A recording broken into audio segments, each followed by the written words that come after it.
Nelson is my firstborn child. He has golden hair, long legs, big eyes and is as loyal as they come.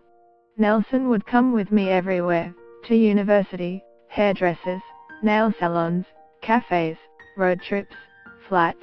He naturally became very well socialized. Lucas entered the mix about 4 years later, of short stature, brown hair, endearing eyes and rather highly strung. He is my needy child. The park and beach were definitely two of our favorite family outings.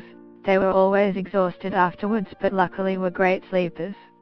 Thank goodness for that, because we all sleep together and our weekend 10 a.m. sleep-ins were very important. Motherhood was so easy back then, life seemed so simple. But these kids had 4 legs. I then thought, I am so good at looking after 2 dogs, surely a human can't be that hard, huh? The difficulty started before our first human was even conceived. My partner and I had to go through a couple of rounds of IVF, which is really not that much in the scheme of things, but was still a challenge.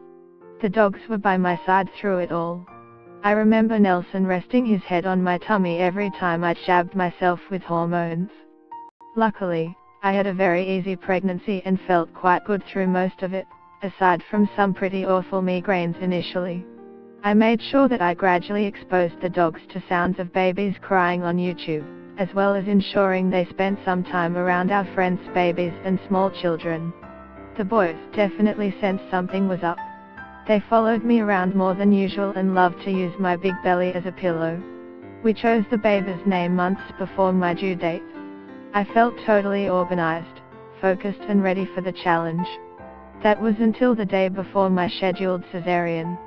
I had been feeling growingly anxious throughout the pregnancy about how I could possibly love a human as much as I love my dogs. I wanted to take them both for a special outing so that we could enjoy our last moments together before a tiny human joined the family. The dogs were happily frolicking in the park and Lucas spotted a large black dog bounding towards him. He has anxiety around dogs that are larger than him, so instead of retreating, Lucas decided to show the big dog who's boss. But it wasn't Lucas. Luckily my mum was with me. She picked Lucas up and the large dog was having a tug-of-war with Lucas' rear in his mouth.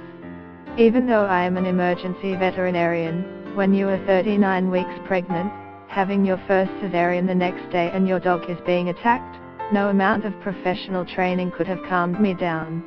Listen, is taking your pet to visit Santa a complete waste of money or cute? Post continues after audio. The owner of the other dog came running over, calling Hudson, Hudson. That happened to be the name we had chosen for our unborn child.